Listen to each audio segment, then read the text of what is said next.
So guys, nagawa na natin yung ito na yung tsura niya. Nalagyan na natin siya sa sa lagayan at saka nabalutan na natin siya ng maraming seasoning yung niya. So tatakpan na natin. So isa, 'di ba? Para spaghetti pero hindi po siya spaghetti. I-ferment po muna natin siya ng isang araw.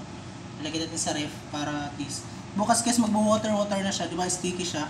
Oh, itsura niya oh. Bukas magbo-water na siya. Ayan. Bukas excited ako bukas guys sa ating pag. So ilalagay natin siya sa ref. Para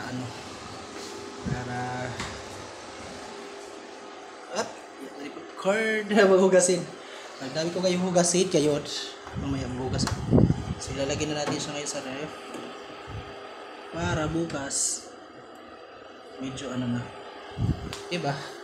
Ito yung pangalawa. Kimchi amor. Oh, diba? Kain tayo. Walang laman yung ref ko ngayon. Pero pagkain ko yan lang. Tapos dito, di lang siya.